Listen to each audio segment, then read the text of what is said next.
have this breaking news this evening. The Department of Homeland Security has issued some warnings about safety and security that have caused the Remember and Rise event that was supposed to feature John Legend and Stacey Abrams to be canceled. So I want to get what we know about it. Just for our audience, I want to read this. In a memo, the Department of Homeland Security says they haven't seen any credible threats, that the current Homeland Security threat environment remains heightened. It also says white supremacists historically have used simple tactics such as vehicle ramming, small arms, edged weapons, and rudimentary explosive devices to target individuals perceived as having ideologically opposing views, racial minorities, or law enforcement at mass gatherings or crowded public spaces. What do we know about what prompted the commission to cancel? You know, there are a lot of things, Joy. The commission is not a part of the community of Greenwood. The descendants and survivors are not closely affiliated with what's happening in the commission. The commission is run by a bunch of white conservative Republicans who have raised over $30 million. And how much of that $30 million do you think they've offered to the actual descendants and survivors? $0. So I want to be really clear with the American people watching right now. The commemoration continues with Justice for Greenwood. And these are the descendants of Greenwood. These are the survivors of Greenwood. Dr. Tiffany Crutcher, who's the brother of Terrence Crutcher, she's hosting panels. The lawyer, Demario Solomon Simmons, he's hosting panels and events. So this is, not a major pause celebration. And there was a lot of concern, and even outside of the Homeland Security threat, there was a lot of concern around how this commission was coming together. And so people who had contributed money to this commission started asking questions. Well, wait a second. We didn't know. We thought this was going to descendants, are going to benefit people. Nobody wants to see a Disneyland themed park here to commemorate a violent atrocity that happened in this country. So what they're asking of the commission, was why they're being sued, is cut direct payment to the people who actually were impacted by this tragedy. And so as those companies started asking questions, as the people who they were inviting to participate started asking questions, then the commission started wavering. And now they say because of Homeland Security threats, canceled. I don't know if you can see, but there's not a tear shedding on my face that it's canceled. I'll be here with the members of the community, bringing the Cross Connection to you live, talking to the actual descendants and survivors of what happened here in Greenwood.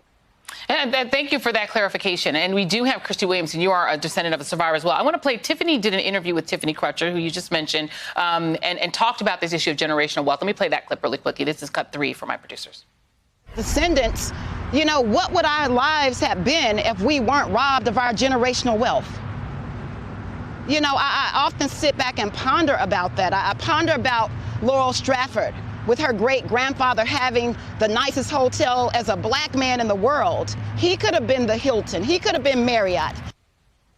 And also there's Leslie Benningfield Randall, who testified before Congress. She said, "I've lived much of my life poor. My opportunities are taken from me. They've raised more than $30 million," she mentioned, "and refused to share any with me or the other survivors." So is that accurate then, Christy, that canceling this sort of big event with John Legend, et cetera, that's not going to impact the community? And it wasn't so much about safety. It's more about, I guess, theft. Tiffany Cross was right. The community is supporting the Legacy Fest. Our only Black City Councilor, Vanessa Hall Harper, is supporting the Legacy Fest. This community has been, we haven't been connected with the Centennial Commission and its efforts. So we kind of really never planned to be a part of those events in the first place. But our honoring our ancestors and our legacy and our history will continue with the Black Legacy Fest. Let me play another piece here. This is Tiffany's interview with Nehemiah Frank, who's a founder of the Black Wall Street Times, on just the fact that people don't even seem in Tulsa to know about the massacre. Take a listen. I had not learned about the massacre until I was in college. Why do you think you never learned about it? I think the reason we never learned about it is because why would our enemies want to teach the children of greatness, right? Why would they want to teach them how great they could become once again? Scott Ellsworth, it is a conundrum, right? You have this commission that is essentially white Tulsa saying we're going to raise all this money and we're going to do sort of our own commemoration that then winds up getting canceled. But there seems to be a disconnect because it doesn't seem that white Tulsans are addressing the actual history here. It's not even taught in the schools, apparently. We talked to you about this before. People don't even know about it who live in the community. What do you make of what's going on? Well, I think we're at a point now where we're going to a new inflection point to see what's going to happen. But I think, the real reason when Nehemiah was speaking about why he didn't learn about it, the real reason was that the story of the race massacre and the story of Greenwood prior to the race massacre was actively suppressed for 50 years in this city. Official records were stolen and destroyed. Articles were cut out of newspapers.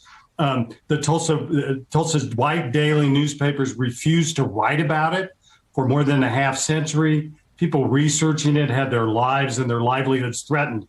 So it's been for 50 years it was buried, and it's taken another 50 years to get the story out.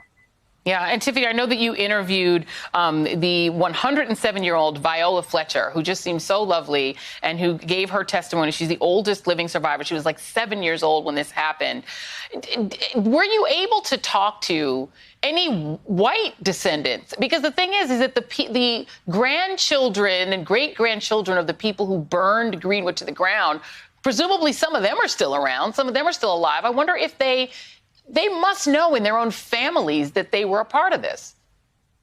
Joy, that's the crazy part. I have to tell you, seeing what happens here on ground in Tulsa. So North Tulsa, as Christy can tell you, is predominantly Black. And the way that the Black Tulsans here live, it is a stark contrast. It's a food desert. It's still, dilapidated. There's so much investment that could happen there that doesn't. So I asked, well, I've heard from a lot of Black people. I do want to hear from the white people. Where do they stand on this?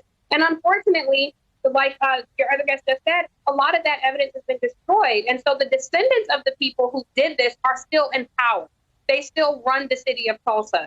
So essentially, the Black residents here work, live, eat alongside the descendants of their murderers. The people who snatched their life and livelihoods still control the path to the ballot box, still control economic power, still controls political power. And so it's really a testament to what Black people survive, the trauma that we normalize, and the fact that people can be here and not randomly, confront some of these people that they know have a direct connection to the devastation of their lives that has rippled through time and rippled through generations and still continues to impact their lives today. So the short answer of it is, Joy, no, I have not talked to white descendants of the people who did this because nobody wants to come forward. Evidence has been destroyed. I do have an interesting interview with the Mayor B.C. Bynum, who is adamantly against reparations, the Trump acolyte, but wants, this big celebration because he's, trying to uncover mass graves. And on the show Saturday, I will talk to the descendants of white people who enslaved people, and they weren't Tulsans, but they will talk about confronting their own history. So I think I think white people do have an important role in this conversation. And Christy, you are a descendant. So, I mean, what do you make of that? I mean, the fact is you're living among people who did this to your community, and they have all the power still. Yes, they still have all the power. And, even Scott Ellsworth, who's on this panel with us tonight, and no offense, but he has done some great research about the history of Greenwood and has written many books. So you see a lot of white people who still profit from our pain and from our oppression. And as I serve on the Mass Graves Committee, the Mass Graves Investigation Committee with Scott Ellsworth, they listen to him more than they listen to us. So it is still those white people who are in power. And it's important that we control our own history, we tell our own history, and that, we have to make it clear that what we want for our community. And as we honor our ancestors, we have this Greenwood Rising History Center coming up, but they never did engage with the community on what kind of history is in that museum. Our museum has always been the Greenwood Cultural Center, and that has been taken from us, and the community feels really slighted on this. And then, I'm also a Creek Freedman descendant. So, the Creek Nation kicked the Black people out of the tribes in 1979. My family had over 460 acres of land. And we lost that when Oklahoma became a state. Right. And the first law was Jim Crow, and they awarded white guardians over our property. Yeah. So it's a double-edged sword for a descendant like me, and for a lot of descendants in Tulsa. And these stories are just not being told. Yeah. What are your thoughts on that, Mr. Ellsworth? Because that's just sort of real talk. But what do you have to say about that? Well, I know Christy. Christy is a member of the Public Oversight Committee who actually directs my committee and the work that our scientists are doing. So, she speaks often at the meetings. She's always welcome to hear from her. But the idea that just because I'm somebody who's written about this, that I have some larger sway, that's an issue for your group. But look, I think that there's a couple things here. First of all, there's no question that whites in Tulsa don't want to discuss this. That's been the case. I've been writing and researching about this for 45 years. That's the simple fact of the matter. Yeah. But the other issue here is that, look, the Tulsa Race Massacre is a part of American history. It is not just a black story, it's a white story as well. And, that's why it's a part of all of our past. Absolutely. And it's just one of many of these massacres around the country in our history. Tiffany Cross, Christy Williams, Scott Ellsworth, thank you all very much.